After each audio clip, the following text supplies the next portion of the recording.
Another guy looking for the perfect lover, the kind of love you only seen in a novel. 마이크 테스트 빌런입니다. 이번에 리뷰할 브랜드는 튜더, 모델은 신형 레인저입니다. 일반적으로 시계 애호가 분들은 하나의 취향에 매몰되기 마련입니다. 다이버 혹은 파일럿, 드레스.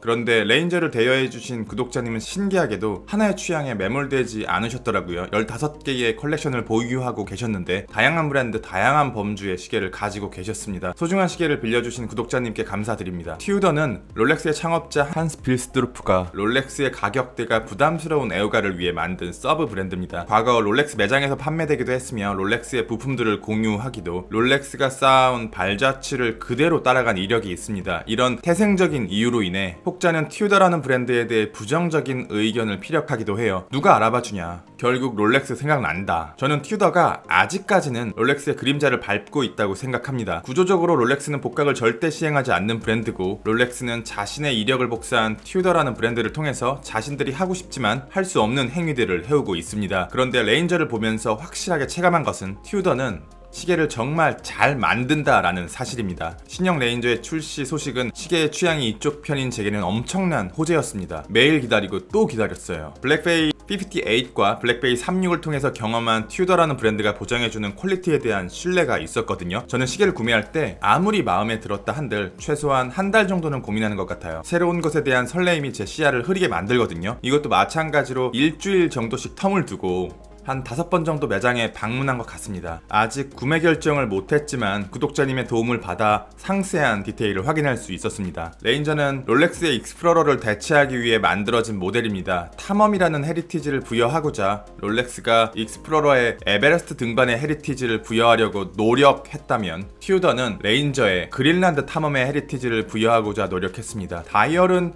블랙이라기보다는 밤색에 가깝습니다. 그리고 완벽한 매트 다이얼이에요. 제가 가지고 있는 비슷한 디자인의 세이코 시계와 비교해서 말씀드리면요, 이것도 비슷한 매트 다이얼을 가졌지만 레인저와는 다르게 촉촉하고 글로시한 느낌이 있습니다. 인덱스는 빈티지한 색감의 노랗다기보다는 누런 색감을 갖고 있습니다. 그리고 이 인덱스는 마치 손으로 쓴 것처럼 의도적인 못생김을 보여주는 것 같아요. 6이 9 같고 9가 6 같습니다. 과거의 어설픈 폰트를 복각하고자 한 듯 보입니다. 인덱스의 두께가 되게 얇은 편이라 얼마나 좋은 야광 퍼포먼스를 보여줄까 의심했지만 밝기와 지속력 모두 상당히 좋은 편입니다. 그리고 독특한 디자인의 핸즈와 빨간 초침을 제외하면 다이얼에서 특별한 점은 없습니다. 이 단순함이 레인저의 미학입니다. 글래스는 도명 사파이어 글래스임에도 밀키링을 거의 완벽한 수준으로 잡았습니다. 그리고 챕터링이 매우 얇고 이것이 돔글래스 안쪽에 존재하기 때문에 두께감에 대한 밸런스는 훌륭하다 말씀드리고 싶습니다. 빛을 머금는 돔글래스의 안쪽, 유일하게 폴리싱된 베젤의 끝과 한 번 더 깎인 케이스의 모서리를 제외하면 시계에서 화려함을 주는 곳은 없다고 보시면 됩니다. 순간의 호기심에 구매하신 분들은 이 단순함에 금방 실증 내실 테지만 투러치를 좋아하시는 분들은 먹먹함을 매력으로 생각하실 겁니다. 정말 터프한 시계입니다. 39mm의 사이즈, 12mm의 두께, 48mm의 러그 투러그, 20mm의 러그, 10바,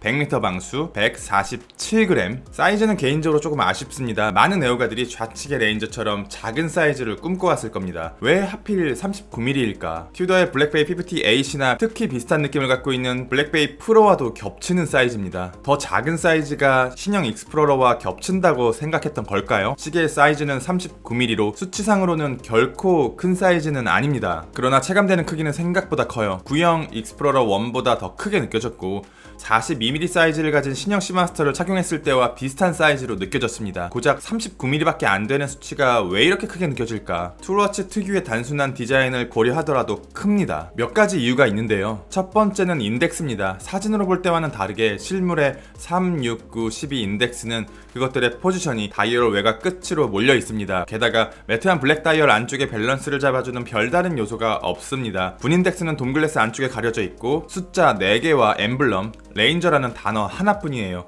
이것은 동일한 사이즈를 가진 구형 익스플로러와 비교해보면 확실히 느껴질 것 같습니다. 그리고 마감 방식이 굉장히 단순합니다. 이렇게 교차 마감된 시계와는 다르게 시선을 분산시키는 디자인적 요소가 전무합니다. 베젤과 러그와 브레이슬릿의 브러싱 마감이 미묘하게 다르긴 하지만 통으로 브러싱된 시계라 보는 게 맞는 것 같아요. 이 단순한 통일감은 시계를 더욱더 크게 보이게 만듭니다. 17cm의 손목 위에서 핏을 참고하시면 될 듯해요. 만약에 레인저가 2mm 정도만 줄어서 37mm로 출시되었다면 투러치 계열에서는 익스플로러를 제외하고 정점을 찍었을 거라 확신합니다. 마감은 정말 좋습니다. 한 가지 마감 방식으로 시계가 단순해 보이는 것은 맞지만 베젤의 마감, 러그의 마감, 러그 모서리의 마감, 미드케이스의 마감, 브레이슬릿의 마감, 버클의 마감이 전부 미묘하게 다르고 고급스럽습니다. 이런 부분까지 저런 부분까지 마감이 들어갔어요. 심지어 버클 안쪽마저도 마감이 완벽해요. 그런데 한 가지 보완이 필요한 부분이 보이는데요. 러그의 끝과 버클의 끝 마감이 너무 날카로워요. 특히 러그의 끝은 일반적인 수준으로 조금 뾰족하구나, 마감을 날카롭게 했구나, 이 수준이 아니라 잘못하면 살이 찢겨져 나갈 정도의 날카로움입니다.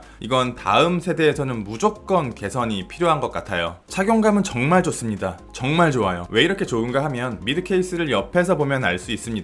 2mm 정도밖에 안되는 베젤과 약한 돔글래스, 6mm를 살짝 넘는 미드케이스, 그리고 일반적인 시계라면 있어야 할 케이스백이 존재하지 않습니다. 미드케이스와 케이스백이 일체화되어 있습니다. 거기다 미세 조절이 가능한 글라이드락과 브레이슬릿 안쪽의 부드러운 마감은 어떤 손목이든지 완벽한 착용감을 잡을 수 있게 해줍니다. 이 정도 사이즈를 가진 제가 경험해본 오토매틱 시계 중에서 최고의 착용감이에요. 무브먼트는 MT5402로 매뉴팩처 튜더의 인하우스 무브먼트입니다. 70시간의 파워 리저블을 가졌고 COSC 크로노미터 인증, 실리콘 에어 스프링, 풀 밸런스 브릿지, 프리 스프렁, 마이크로 스텔라 밸런스 휠을 포함합니다. 양방향 로터로 로터 소음은 거의 완벽하게 잡았습니다. 튜더의 인하우스 무브먼트도 깊게 들어가 보면 사실 스와치 그룹의 에타 무브먼트처럼 케넷이라는 무브먼트 회사로부터 공급받습니다. 이 무브먼트 회사는 튜더와 브라이틀링이 합작하여 만든 무브먼트 회사로 샤넬이 지분을 20% 보유하고 있으며 롤렉스 지분의 토지 위에 만들어졌습니다. 현재 튜더, 샤넬, 브라이틀링이 노르게인에게 무브먼트를